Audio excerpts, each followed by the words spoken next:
I've got a big family because I had older brothers and sisters, and they all had loads of kids, and their kids have had loads of kids, and their kids have had loads of kids, because we're chavs, basically. There's a new baby every Christmas. It's one of those families. You know what I mean? I go home, it's crowded. I go, oh, who's this? That? Oh, yours is it? Oh, well done. I don't know him, I don't know her. You know what I mean? It's like... But what I've done over the last couple of years, I've got them each individually, right, in private, and I've told them that I'm leaving my entire fortune to just them, right? But to keep it secret. So they all love me, right? And I'm not doing a will, so my funeral is going to be a fucking bloodbath. I'm at that age now where people ask me what I've got planned for my funeral. Even journalists say, what's your funeral? I go, I don't know, I haven't planned it. I go, no, it's fucking depressing. Also, I don't care. I'll be dead. They go, don't care about what people think of you. No, I'll be dead. They go, what about your legacy?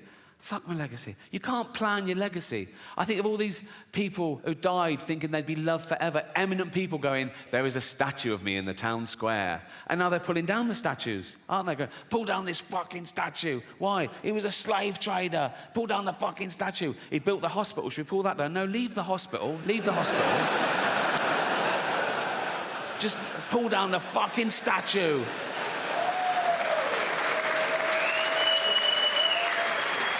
Pull down the statue and dump it in the canal. He built the canal as well. It doesn't matter, just pull down the fucking statue. I don't think you should whitewash history. If you find out something new, add to it. Like if there's a statue and it's got Lord Whimsy, trader, philanthropist, add bit racist. Or one of those blue plaques on a house, go, Sir Robert Spuke lived here. Author, poet, pedo.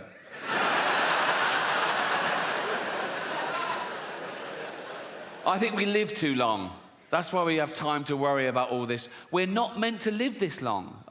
As a species, we're about 300,000 years old as Homo sapiens. We've been around as hominids for a few million years. And of course, along with every other life form that exists at the moment, we've been evolving for 3.5 billion years. Everything that exists at the moment all came from the same little blob of organic matter 3.5 billion years ago. That's why it annoys me when people say, oh yeah, humans, we're the most evolved. We're not the most evolved. We're no more evolved than the slug or the snail. People go, oh, come on, look at them. Yeah, they got it right early doors. Nature keeps testing them. Do you want eyes? No. Not really. No. I have noticed one thing about the slug and the snail. Let's not split hairs, let's be honest. The snail is basically a slug with a shell on it, isn't it, right? But if you pull the shell off the snail, it starts giving it all, I'm dying. And the slug is like, welcome to the real world, cunt. You know what I mean? So yeah, we've been around for about 300,000 years. And for most of that time, we had the same life expectancy as every other wild ape, 35, 40, if you're lucky. You're born, you grow, you mate, you're playing with your kids, you get a cut, you go, oh, what's that, dead? Right? But now with antibiotics and medicine, we've pushed that forward. A child born today can expect to live to about 100. And scientists said soon that'll be 120. And science also said that in the near future, there's no reason with proper care and attention that human beings won't regularly live to 150 years old, which is amazing until you remember that we get a set number of brain cells, right, which we only lose. You can't get them back. So in the future, there's going to be 15 billion people on the planet, you know. Half of them are going to be over 100, and they're all going to have Alzheimer's. It's going to be like Dawn of the Dead. It's going to be fucking horrible. You know? My auntie died of Alzheimer's. I don't know how you die of Alzheimer's. She forgot to live. Right? And for the last couple of years, she was in her home, and my cousin, her only kid, used to visit her like once a week, and it got more and more depressing because soon she didn't recognize him, and then she didn't know who she was, or, you know, and then she died. And at the funeral, we were sort of reminiscing about the good days, some of the funny, absent-minded things she said and did, and we realized, oh, probably that was the beginning of the disease before it was diagnosed. And this is a true story. Once, my cousin went home from work, and he went in, and she went, your tea's in the oven, I've had mine already. He went, oh, cheers, Mum. And it was like a fish pie, right? He ate the fish pie, and he went, oh, God. And he ran upstairs, vomited, Went back down and went, Mum, the fish is off. I've just been really sick. And she said, yeah, it made me really sick.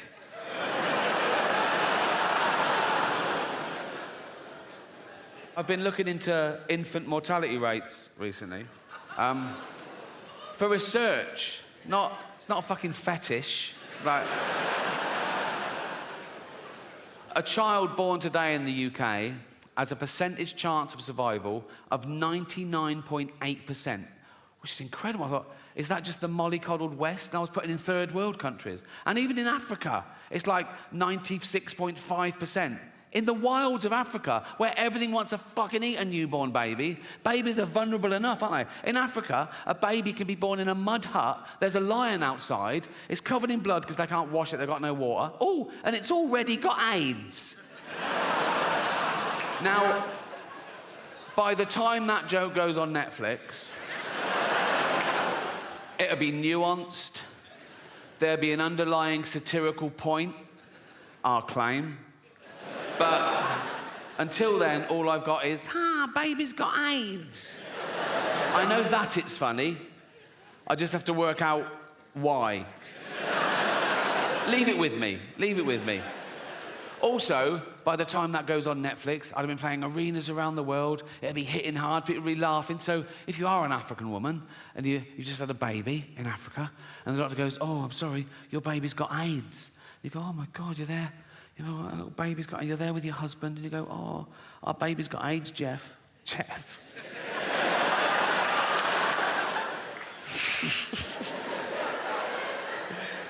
I know, Tracy, I'm gutted too, darling. Our baby's got AIDS. Oh, should we watch some comedy to cheer us up? Yeah. What, Netflix? Yeah. What, Ricky Gervais? Duh. Yeah. And they're sad that their baby's got AIDS, but they're sort of laughing along. Armageddon, And it gets to that bit, baby's got AIDS. And she goes, oh my God, Jeff, why are they all laughing at us and our baby with AIDS? And Jeff goes, well, they're not laughing at us per se. She goes, well, they are. They've named us and everything. They're literally laughing at us in this bit. And Jeff goes, yeah, but we're a fictional couple with a fictional baby with AIDS. Anyone offended by that is a fucking moron. And then he goes, and at least he didn't do the accent. So... And then she goes, yeah, but only because Jane begged him not to. It's funny because it's true.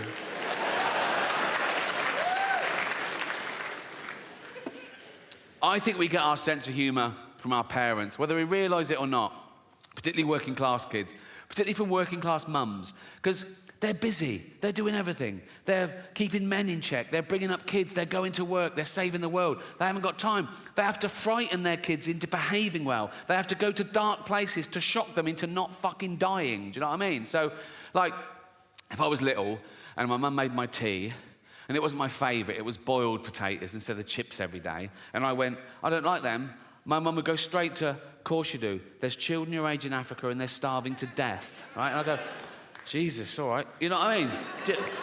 The true story, I was 7 years old, right? And I'd been playing in the park and I came running in and my mum went, Ricky, come here, sit down. There must have been a local pedo incident, right? And my mum went, never go in the toilets in the park again. And I went, why?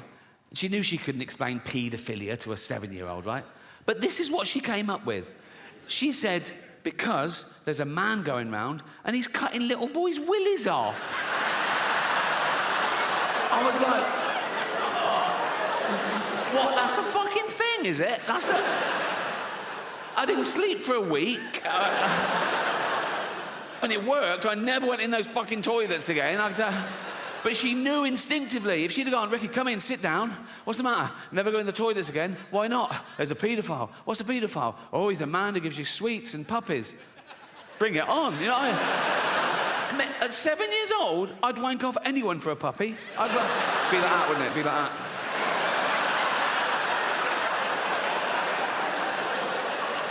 Gonna get a puppy here. I'm getting a puppy. I'm getting a puppy. Gonna get a puppy here. Oh, fucking hell.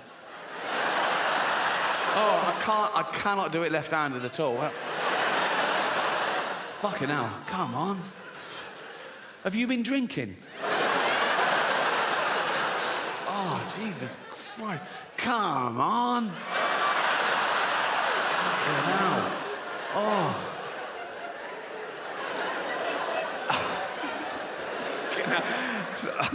I've started, so I'll finish. Oh, fuck me. Oh, what sort of puppy is it? A what? A Labrador? Throw in a kitten, I'll give you a blowjob. I'll go over like that. Kitten, puppy, come.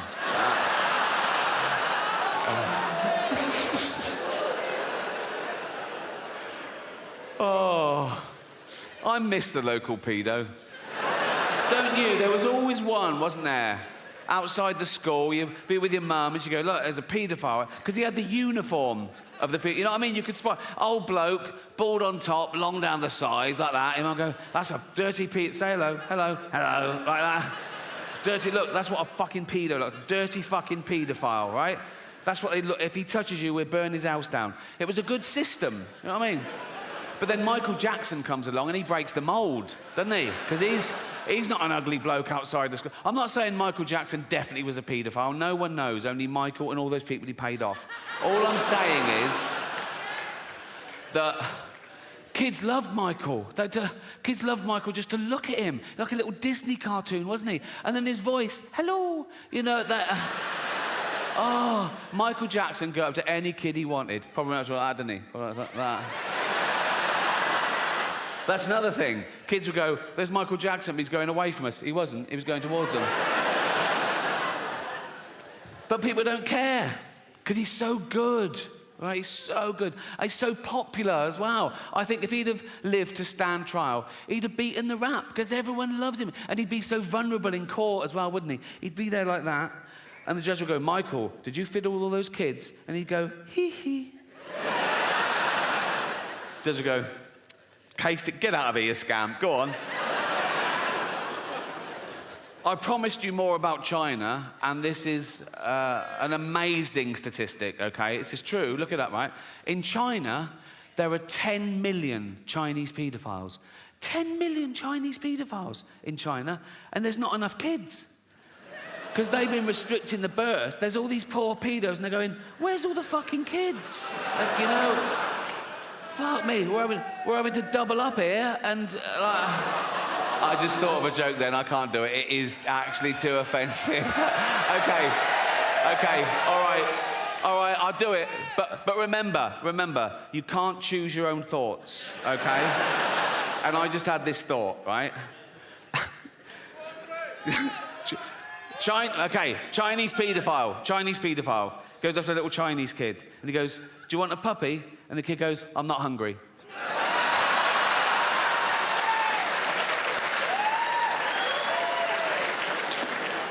You made me do that.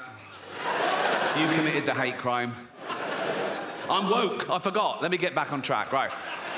I've got a woke joke, right? You remember those jokes we used to have when we were kids, like doctor jokes, like, doctor, I keep thinking I'm a pair of curtains. Well, pull yourself together then, right? I've done a woke version of that, brought it up to today's standards, right? So, bloke goes to the doctor. He goes, doctor, I keep thinking I'm a pair of curtains. And the doctor goes, well, you are then.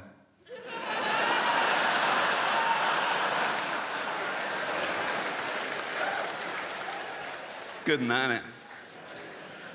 I should do political stuff now I'm woke, but I don't like it when a comedian just spouts his own political views and it relies on the audience agreeing with him to get a round of applause. I think that loses something comedically. I want everyone to like my jokes, whatever your political persuasion. A joke shouldn't have a political wing, you know. I'm political in my private life, like everyone, you know. Like, I'm sometimes incensed by the inequalities in our society. We're in the 7th richest economy in the world, right? And there's homelessness. There's 250,000 homeless people in Britain. Now, I wish there were no homeless people, because they're fucking horrible. Isn't they? You know? Oh, yeah, right next to the fucking cash point, you cheeky cunt.